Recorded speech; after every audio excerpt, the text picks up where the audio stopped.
Meet 39. I'm inside Jake's mansion. It's just as idiotically garish as the last time I saw it. There was once a time I swore I'd never set foot in here again, for various reasons I won't get into. Jake is the type of guy who makes you say stuff like that, but he's also the type who reminds you never to say never. Here I fucking am again, in this useless dickhead's dime-store McMansion, but only because I need one of the ships. Rose is still asleep from the drugs. I put her on that monstrous overstuffed velvet couch over there. My guy Squarewave is here too. I need his help today, because there's a lot of cargo to wrangle. He's wheeling something around on a hand truck, something about the height of Rose, roughly rose-shaped, and wrapped in a cloth. I know she's gonna love it the first time she sees it, but the only way she'll be able to do that is when she's awake and looking in a mirror. Jake owns Skyanet, a company which, among many other things, manufactures spaceships. They do a stiff business selling these rigs, especially with all the new military contracts the Crocker administration has been handing out. If it weren't for his connection to a good supply of quality starcraft, I'm honestly not sure if I'd even bother stopping by before leaving. I'd have to think about it. Yeah, we're friends, I suppose.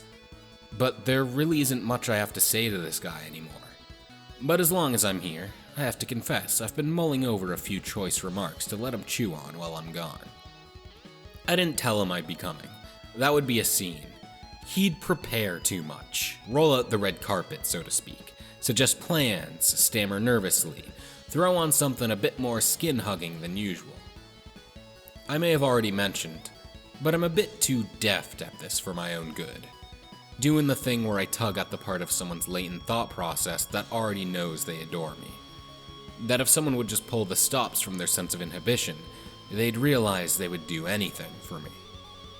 Though I could be overselling my methods of persuasion while shortchanging my natural aura of charisma and dashing good looks. Maybe I'm just that fucking charming? There are times when I actually do manage to underestimate my positive qualities, believe it or not. Normally, corralling Jake's attention is like greasing up your whole naked body and tackling a shrieking hog on rocket skates. There was always a part of his mind that was conflicted about me. Intrigued, titillated, wary. But now he's just plain obsessed. That wasn't really what I was going for, but hey, with political warfare comes collateral damage. It's harmless enough anyway. It's not like I gave him a sick scar or anything that would hurt his value as a priceless sexual commodity. The only thing affected was his brain. It's a bit like if someone hacked a comment section. Who gives a shit? Dirk! I glance up the stairs, where he's standing on the precipice overlooking the foyer. Yeah, he definitely wasn't expecting company. He's completely nude, except for a pair of boxers with a pattern of green skulls, pistols, and some shapes that maybe are supposed to be pot leaves. He blunders down the stairs at top speed, runs over and gives me a huge bro hug, making my spine pop. God, he's so fucking strong. I hate that the brief feeling of being crushed by this oaf makes my dick twitch slightly. Hey, Jake. Well, isn't this a heap of shillelaghs and shamrocks?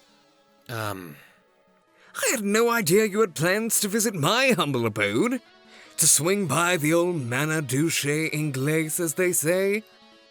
That's 3 different fucking languages. So, what brings you here, pal? I seem to recall the last time we were bumming about the Rumpus Cabana. You swore some sort of blood oath you'd never set foot in here again with one of your customary dramatic flourishes. Yeah, well, I meant it at the time. Let's just leave it at that. Okie dokie. Gosh, it is so good to see you. So good. He's gently stroking the side of my arm now, making no effort to disguise his interest in the contours of my muscles. I use that arm to put a hand on his shoulder in an affable way, so that he's forced to stop. Listen, man. You got a spare spaceship lying around? We're going on a trip. I nod over in the direction of the couch. Jake's eyebrows shoot up. Oh, I didn't even notice Rose there. Wow, she looks really zonked. Bad hangover, I presume? Hold the phone? Wasn't she supposed to be off the sauce? Or is that not a thing anymore? It's not a hangover. She's just tired. Can you help us out? Of course, mate. I've got frickin' scads of the things lying around. Prototypes, top-secret experimental models, galaxy-class ball-busters, dog ears for the white shirts in the government. They pay some tidy coin for all this industrio-military what's-it-you-know. I'm gritting my teeth, focusing on breathing steadily. Yeah, I don't know, dude. Anything, really. Something fast? Fast! We can do fast. He scurries over to a new money-looking Baroque antique cabinet, his ample junk swinging about in his loose boxers, free as a jaybird. He opens a small door and rifles through a stack of stray papers and captcha cards. Here's one. Ought to do splendidly. Thanks, bro. I take it. We're almost through this dirty little bit of business. I know there's more, though. There always is with him. In fact, here it comes. I can smell it a mile away. I know exactly what he's about to say, and the buoyant obliviousness with which he'll say it. So, where are we going? Yeah, I thought this misunderstanding might happen. My bad, man. I wasn't that clear up front. We aren't going anywhere. It's just me and Rose on this trip. Oh, I see.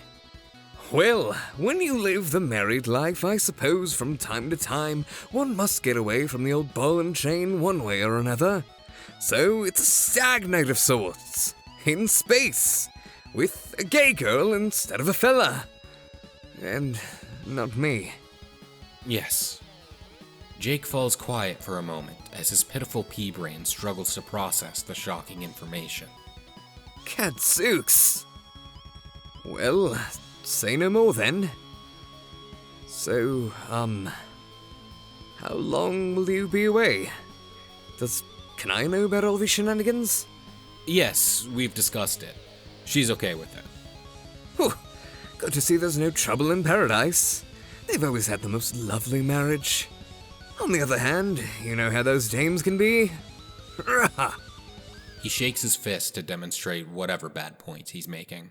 There are times, let me tell you, how I feel like I dodged a bullet by not jumping in the matrimonial broom with Jane.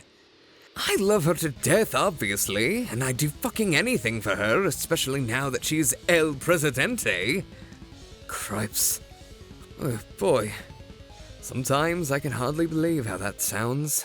But it sure is what happened, isn't it? Partly thanks to a humdingerous speech by yours truly, but... wow. Never mind that, old saw. What I'm saying is... I don't know what I'm saying. We guys need to stick together sometimes and live our lives and not...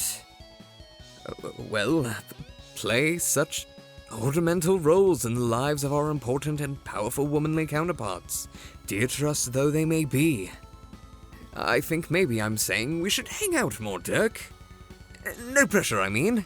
When you get back from your extraterrestrial camping trip, of course. When did you say you were coming back? He's sweating.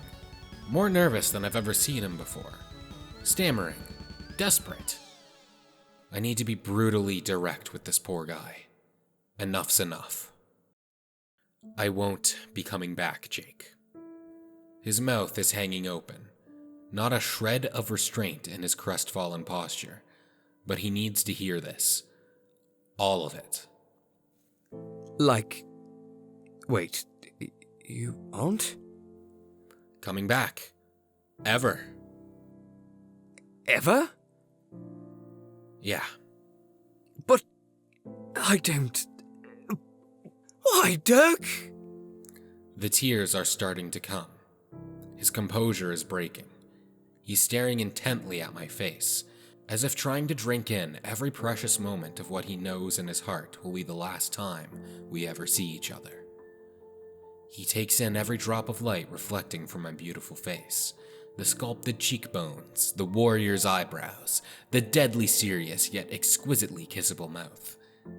This is the face he lives for now, a visage that, in mere minutes, will vanish from his life forever. The tears drop. His voice cracks. Please. Please take me with you, Dirk. I can't do that, Jake. It's not within the parameters of the mission.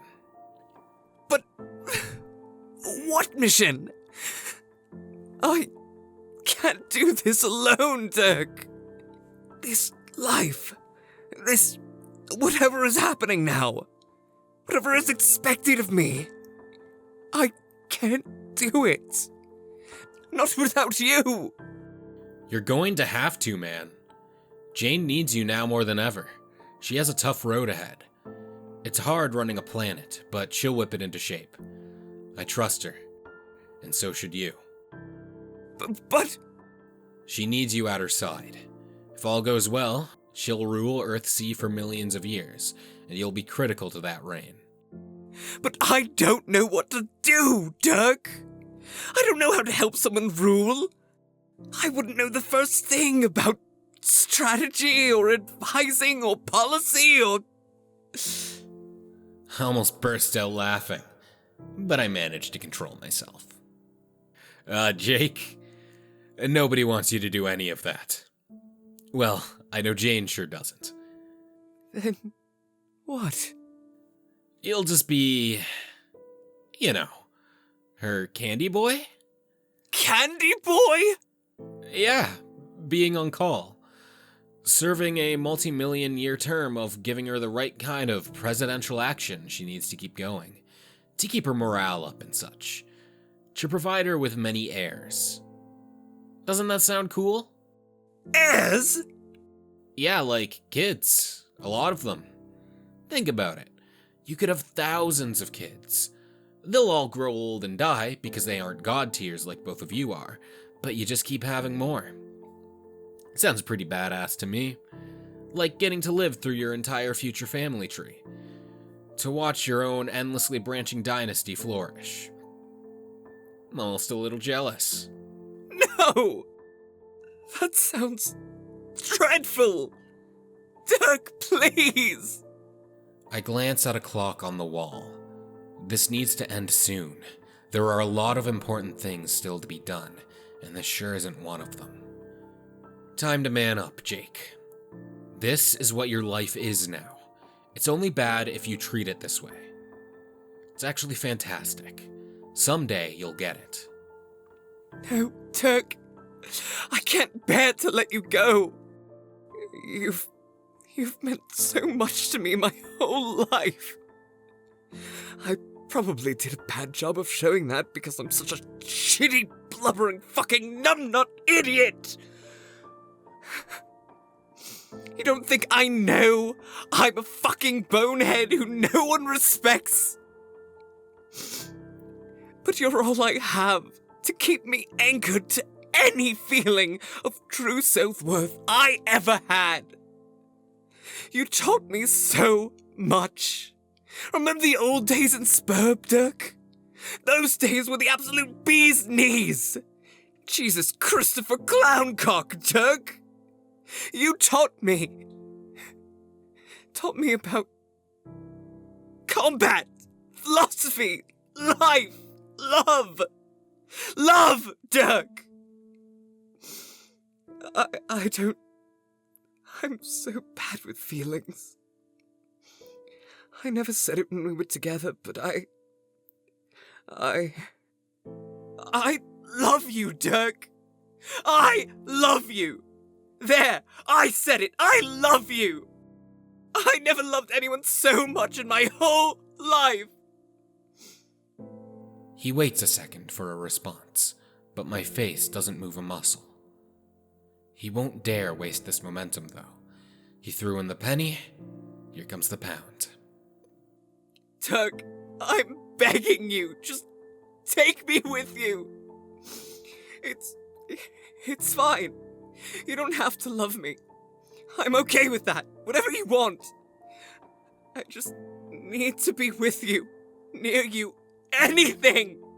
I can't stay here, please, not without you! I want to be anywhere but here as long as it's with you!